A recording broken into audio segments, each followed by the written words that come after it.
তোমাদের সামনে বলা কথা এভাবে যে সত্যি হয়ে যাবে তা আমি বুঝতে পারিনি। তো হ্যালো এভরিওয়ান, কেমন আছো তোমরা সবাই? আশা করি খুব ভালো আছো। আর আমি প্রথমেই যে বললাম কথাটা, যে তোমাদের সঙ্গে যে কথা বলেছি সেটা সত্যি হয়ে গেছে, তবে আমার সঙ্গে হওয়া জিনিসটা তো আমিই বেশি করে ভালো বুঝবো, তাই না? সেটাই তোমাদের বলেছিলাম আর সেটাই সত্যি হয়ে গেছে। সেই কথাটা আবার অন্য কারোর মাধ্যমে জানতে পেরেছি। পুরো ঘটনাটাই তোমাদের বলবো, ধোঁয়াশার মধ্যে রাখবো না। তো প্রথম থেকে ভিডিওটা স্টার্ট করি। আজ হচ্ছে বৃহস্পতিবার, সকালবেলা ঘুম থেকে উঠে পড়েছি আর উঠেই দেখছি ভ্যাপসা গরম। আগেই জানলাটা খুলে দিলাম, মানে ফ্যানের তলায় শুয়েও দরদর করে ঘেমে যাচ্ছে সবাই। ওই জন্য উঠেই আগে আমাদের ঘরের জানলাটা খুলে নিলাম, তারপরে মেন ডোরটা খুলে দিলাম। জানলা দরজা খুলে দিলে তাও একটু হাওয়া বাতাসটা চলাচল করতে পারবে, ঘরের গরমটা বেরিয়ে যাবে। তো আজ বৃহস্পতিবার বলে দোকান বন্ধ, কিন্তু সোনুর তো অফিস আছে, ওই জন্য উঠেই আগে ভাত বসিয়ে দিয়েছি। চা করে চাপা দিয়ে রেখেছিলাম, চা ছাকবো তার আগে ছাতুটা করে দিই, কারণ শান কলেজে যাবে। আমাকে বললো তুমি ছাতুর শরবত করে দাও। আমি বললাম ব্রেড আছে, ব্রেড দিয়ে কিছু একটা বানিয়ে দিই। বলে না, সকালবেলা অত কিছু খেতে ভালো লাগছে না গরমের মধ্যে, তুমি ছাতুটাই দাও। তো ছাতুটা খাওয়া তো ভালো গরমের মধ্যে, আর ছাতুটা খেতে ওরা ভালোই বাসে দুজনেই। একদিকে আমার ভালোই হয়েছে, সকালবেলা তাড়াহুড়ো করে ছাতুটা করে দিলে ওরাও খেতে ভালোবাসে আর পেটটা ভরা থাকে, আর করাটাও অত ঝামেলা নেই। তো আজকে রান্নার অত ঝামেলা নেই। সকালে এক জায়গায় বেরোবো বলে তাই রান্নাটা কালকে একটু বেশি করে রেখেছি, কিন্তু পরে জানতে পারলাম ওটা সকালে না বিকালে। সব কিছুই ফ্রিজ থেকে বার করে নিয়েছি, চাও ছেঁকে নিয়েছি। তার আগে যাই গেটটা খুলে দিয়ে আসি, সিঁড়িটাও একেবারে ধুয়ে দেবো। এটা তো খুলে দিয়েছি, পাম্পটাও চালিয়ে দিয়েছি, কারণ গরমে এত বেশি কারেন্ট অফ হয়ে যাচ্ছে। জলটা তুলে নি, রোদ উঠেছে, একটা ভ্যাপসা গরম।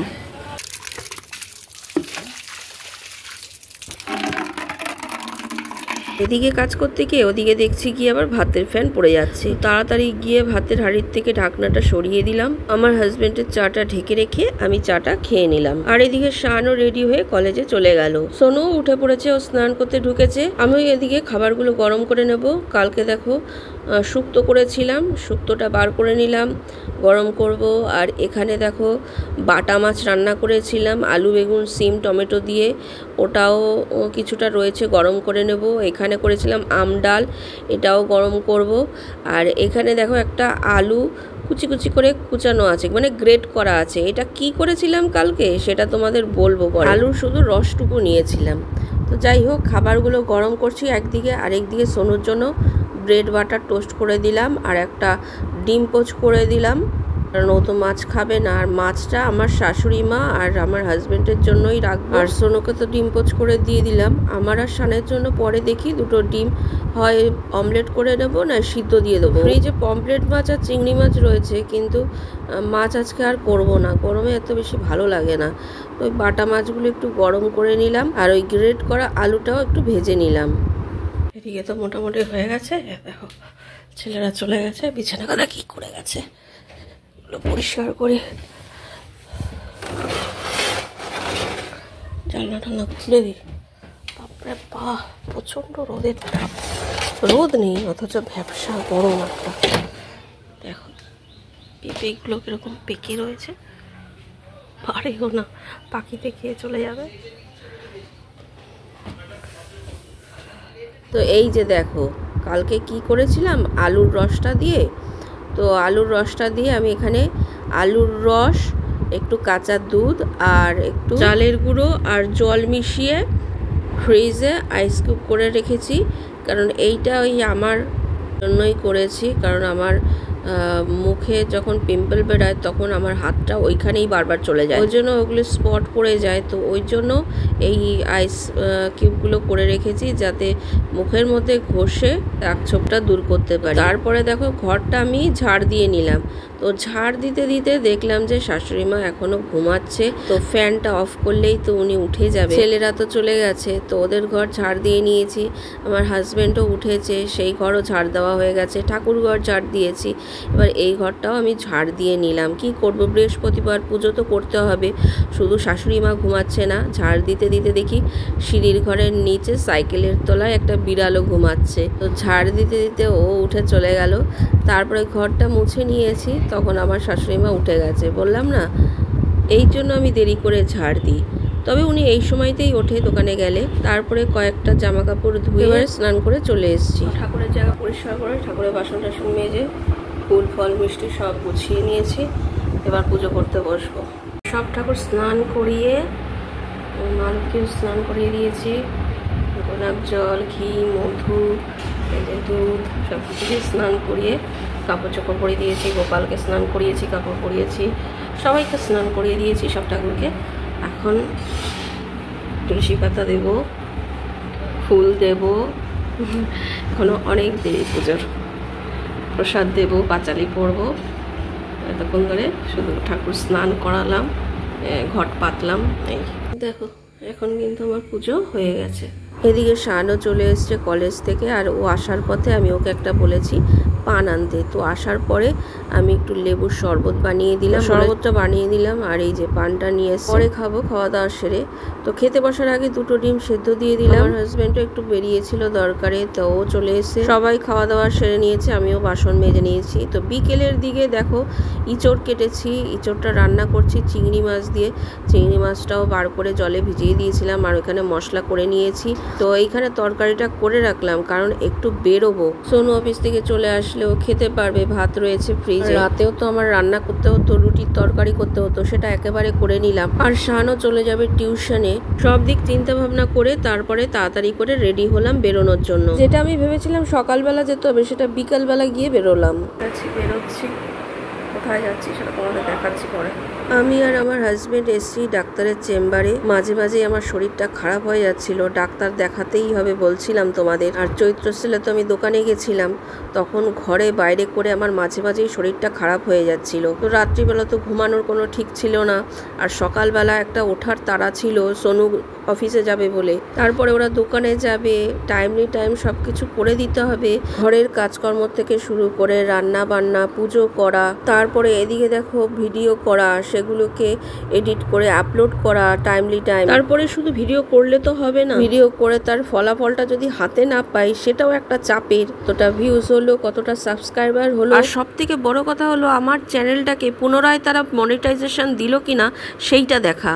সবকিছু মিলিয়েই মাথার মধ্যে প্রচন্ড চাপ নিয়ে নিয়েছি, আর সেটাই শরীরের ওপর এফেক্ট করেছে, প্রকাশ পেয়েছে। দেখো আমি তোমাদের বলতাম না যে আমি ভালো আছি, কিন্তু একটু চাপে আছি, সেটাই হয়ে গেল। চেম্বার থেকে বেরিয়ে আমার হাজবেন্ড আরেক জায়গায় যাওয়ার কথা ছিল, ওখানে গেলাম। ওখান থেকে বেরিয়ে ওষুধের দোকানে যাব, তো আমার হাজবেন্ড বললো এখানেই সামনে মেলা হচ্ছে, চলো ওখান থেকে ঘুরে আসি। মেলায় এসে দেখলাম সেরকম একটা লোকজন নেই, ফাঁকা ফাঁকাই। তাই আমার হাজবেন্ডকে বললাম মেলায় তো নিয়ে যাচ্ছ, ওখানে গেলেই তো তুমি বলবে এটা কিনতে হবে না, ওটা কিনতে হবে না, তাহলে গিয়ে কি লাভ?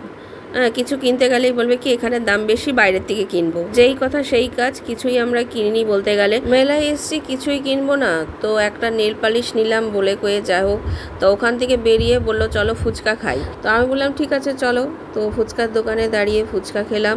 আর মেয়েদের ফুচকা মানেই তো জানো কোনো আপত্তি থাকতেই পারে না। তো আমি আমার হাজবেন্ড দুজনেই খেয়ে চলে আসলাম আরেকটি দোকানে। তো এখানে সব রকম জিনিসই পাওয়া যায়। তো আমি বলছিলাম আমাদের জলের বোতল নেওয়ার জন্য, তো ও বললো চলো এখান থেকে নিয়ে নিই। তো আমাদের দোকানের পাশেই এই দোকানটা। তো এখানে দেখো সব কাঁসার জিনিস আছে, যেরকম প্যান্টের পিস আছে, নানান রকম ঘর সাজানোর জিনিস আছে। তো ভীষণই ভালো লাগছিল। তো আমার হাজবেন্ডকে বলছিলাম যে এই গাছগুলো একটু নেবে, কি সুন্দর দেখতে। বলে না না এখন না, পরে। এই এদিকে আসো, দেখো এদিকে এই আর্টিফিশিয়াল গাছগুলো দেখো কত সুন্দর। দাম বেশি, প্রচুর দাম। তো দেখে দেখে লাস্টে জলের বোতল নিয়েই চলে আসলাম।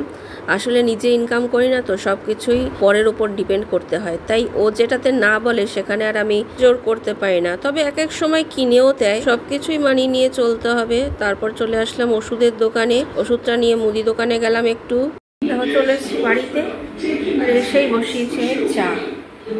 শাশুড়ি মায়ের চা খাবে, চা করে দিচ্ছি। আর সোনু অফিস থেকে এসে ও টিফিন খেয়ে বেরিয়ে গেছে, ভাত খাইনি। ভেবেছিলাম তরকারিটা করে যাচ্ছি, ভাত দিয়ে খেয়ে নেবে, কারণ রাত্রিবেলা তো এখন আবার খায় না, বেরোয় অফিস থেকে এসে খেয়ে দিয়ে বেরোয় টিফিন খেয়ে।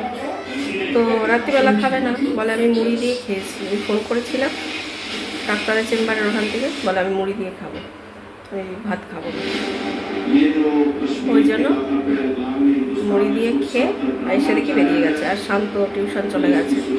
শাশুড়ি মায়ের জন্য একটুখানি চা করছি, বললো চা খাবে। চা করে এরপর আবার রুটি করবো। কত জায়গায় গেলাম, খাওয়া বাড়িতে রয়েছে তো, যদি বলে পরে একটু পরোটা বানাতে, তাহলে একটু পরোটা করতে হবে। গরমে আর ভালো লাগে? আমার তো মনে হয় এই গরমের মধ্যে জল ঢালা ভাত খাওয়া অনেক শান্তি, আর হালকা ফুলকা খাওয়াই ভালো।